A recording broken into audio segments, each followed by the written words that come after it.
প্রতিষ্ঠানের স্টুডেন্ট। সরকার এখানে নাক গলাইতেই পারে না। They have no right. ভাই আমাদের আমি এখানে থাকবো, এখান থেকে আমাকে কেউ সরাইতে পারবে। ভাই রে ভাই, দেশটা এখন এমন পর্যায়ে চলে গেছে, সকালে যা হচ্ছে বিকালে কি হবে তা বলা মুশকিল। এমতো অবস্থায় দেশের এক দফা এক দাবি রুখে দিতে আবারও সকল ধরনের ইন্টারনেট বন্ধ করে দেওয়া হয়েছে। দেশের এই থমথমে পরিস্থিতিতে ইন্টারনেটের বাইরে বহু ঘটনাই ঘটে যাচ্ছে। টেলিভিশনে আইনমন্ত্রী বারবার বলছে শিক্ষার্থীদের বিপক্ষে কোনো মিথ্যা মামলা দেওয়া হবে না। আমাদের ভাইকে ধরে নিয়ে যাচ্ছে, বাসা থেকে ধরে নিয়ে যাচ্ছে। নিরাপত্তা কোথায় সরকার থেকে?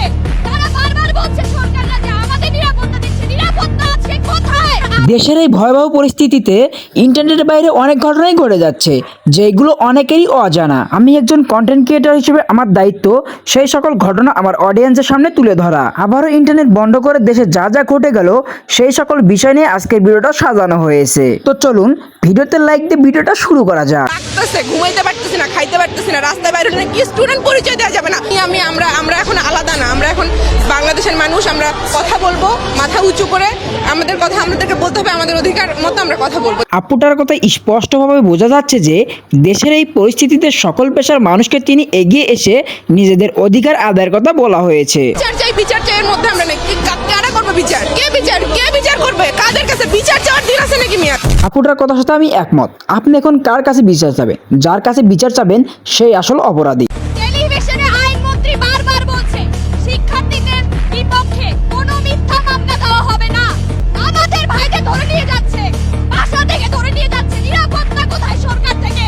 তারা বারবার বলছে সরকাররা যে আমাদের নিরাপত্তা দিচ্ছে, নিরাপত্তা আছে কোথায়? এই দেশটা কারোর বাপের না, এই দেশটা সবার, জনগণের। একদিকে ক্যামেরার সামনে বলছে মিথ্যা মামলায় কোনো স্টুডেন্টকে গ্রেফতার করা হবে না, কিন্তু অপরদিকে গণহারে স্টুডেন্টকে গ্রেফতার করা হচ্ছে। এটা কোনো স্বাধীন রাষ্ট্র হতে পারে না। হেলিকপ্টার থেকে বোমা ফেলে দেখলাম। নির্লজ্জ, আমাদের ট্যাক্সের টাকার হাত খায়, আবার আমাদেরকে খুন করে, আমাদেরকে কথা বলতে দেয় না।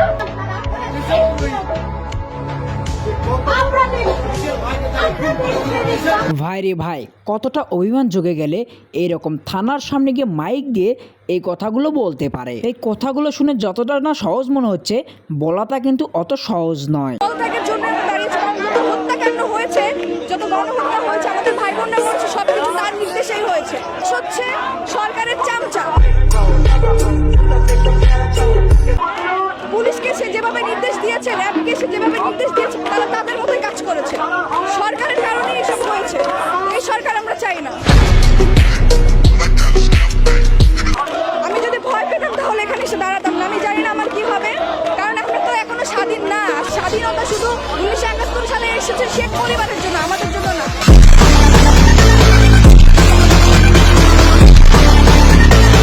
আসলেই ভাই, যেখানে বাংলাদেশের খেলোয়াড় থেকে শুরু করে বড় পর্দার বড় বড় সেলিব্রিটিরা নিশ্চুপ হয়ে আছে, সেখানে ছোট পর্দার অভিনেত্রী আরোহী মিমের প্রতিবাদী কণ্ঠস্বর আমার পার্সোনালি অনেক ভালো লেগেছে। আপনাদের কেমন লেগেছে তা অবশ্যই কমেন্টে জানাবেন। আমাদের স্বাধীন বাংলাদেশ, সেই স্বাধীন বাংলাদেশের একটা স্টুডেন্ট আজকে স্বাধীনতার সাথে চলতে পারে না। আমাদের এই ফোনটা, হাতের মোবাইলের মধ্যে যে ফোনটা, সেটা তারা প্রতিনিয়ত চেক করছে। তারা যাদেরকে পাচ্ছে আন্দোলনের কোনো ফুটেজ, তাদেরকে গ্রেফতার করছে। সত্যি ভাই, এটা কি কোনো স্বাধীন দেশ হতে পারে? এখানে ব্যক্তি স্বাধীনতা বলতে কি কোনো কিছু আছে? যদি ব্যক্তি স্বাধীনতা বলতে কিছু থাকতো, তাহলে এইভাবে সাধারণ স্টুডেন্টকে হয়রানি করানো হতো না। আমাদের উপরে কেন পুরুষদের হাত পড়বে? কেন আমাদেরকে টর্চার করা হবে? কেন আপনারা কি দেখেন নাই? এতগুলো মিডিয়া আপনারা কি দেখেন নাই? আপনারা কি সবাই অন্ধ? আপনারা কি সরকারের পাঁচাটা কেউ? কারণ বাংলাদেশের সবাই এখন পাঁচাটা কুকুর হয়েছে এই সরকারের। এই সরকারের কতটুকু ডেডিকেটেড হয়ে থাকলে এইভাবে কথা বলতে পারে? আসলেই ভাই, কোনো স্বাধীন দেশে সাধারণ একটা ছাত্রীর গায়ে পুলিশ হাত তুলতে পারে?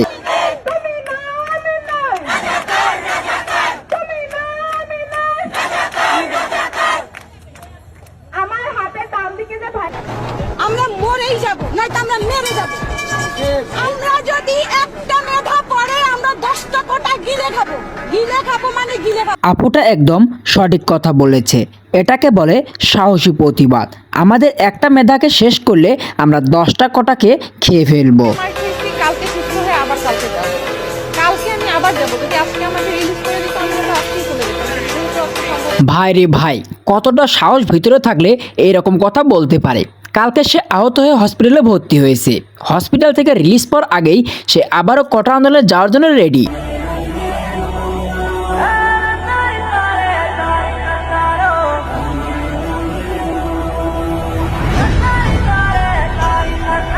নিশ্চিত বিপদ জেনেও এই বোনটি তার জীবনের ঝুঁকি নিয়ে আন্দোলনরত ছাত্র ভাইদের মাঝে পানি বিতরণ করছে। হাজারো সেলুট এরকম বোনদেরকে। আমি এইরকম দেশে বাঁচতে চাই না। এটা গুলি ছড়তেছে, একটা নরমাল স্বাধীন দেশের মানুষ এখানে আন্দোলন করতেছে। আন্দোলন করার একটা পুলিশ এই সংবিধানে আছে, তুমি এই রাস্তায় স্টে করতে পারবা না। ওয়্যার এটা কি শুধু কোটার মধ্যে আছে? ডিউতে ঢুকে আমার ভাইদেরকে মারতেছে। কেন মারতেছে? তার ব্রেন আছে ডিউতে পড়ার। এই পুলিশটার ব্রেন আছে ডিউতে পড়ার। রংপুরের ছেলেটাকে মারলো, সে এরকম করছে, তাকে গুলি মেরে দিল। তার তো বিশ্বাস আছে যে পুলিশ তাকে মারবে না, তাকে মেরে দিল। আসলেই ভাই, কিভাবে একটা ম্যাট্রিক পাসের পুলিশ ইউনিভার্সিটিতে বাংলাদেশের গর্বিত সন্তানদের ওপর লাঠিচার্জ ও বন্দুক ফায়ার করে। পুলিশ আমাদের একটি আস্থার জায়গা, কিন্তু আবু সাইদ ভাইকে হত্যার মাধ্যমে জায়গাটি হারিয়ে ফেলেছে পুলিশ। মনে যায় আমার রাষ্ট্র থেকে রাস্তা থেকে কেউ না তোলে। আমরা ঢাবি স্টুডেন্ট ভাবে মার খেয়েছি, আমাদের ভাইদের যেভাবে মেরেছে আমি নিজেও ইনজুরিতে আছি। ঢাবির এখন পর্যন্ত কোনো আন্দোলন মিথ্যা যায় নাই। এখন পর্যন্ত বাবাকে বলে আসছি, আজকে যদি মনে যায় আমার রাষ্ট্র থেকে রাস্তা থেকে কেউ না তোলে। আমার ছাত্র দল যখন বিজয় উল্লাস নিয়ে বের হবে, আমাকেও তখন যদি বিজয় ঘোষণা করে আমার লাশ তারা দাফন করে। ভাই রে ভাই, কতটা ডেডিকেটেড হলে এরকম কথা বলতে পারে। সে যদি মারাও যায় তাও যেন রাস্তায় পড়ে থাকা তার লাশটা তোলা না হয়, কারণ ছাত্ররা যখন বিজয় উল্লাস নিয়ে বের হবে তখনই যেন তার লাশটাকে শহীদ বলে ঘোষণা করা হয়। স্যালুট জানাই বোন তোমাকে। তো বন্ধুরা, ইন্টারনেট বন্ধ থাকাকালে 10 জন বাঘিনীর ডায়লগ নিয়ে আজকে আমাদের ভিডিওটা এই পর্যন্তই। এই সবগুলো বাঘিনীর ভিতরে কার ডায়লগটা আপনার সব থেকে বেশি ভালো লেগেছে তা অবশ্যই কমেন্টে জানাবেন। আর ভিডিওটি যদি ভালো লেগে থাকে অবশ্যই লাইক দিয়ে ভিডিওটা আপনার বন্ধু বান্ধবদের মাঝে শেয়ার করবেন। তো দেখা হচ্ছে পরবর্তী কোনো ভিডিওতে, সেই পর্যন্ত ভালো থাকবেন। খোদা হাফেজ।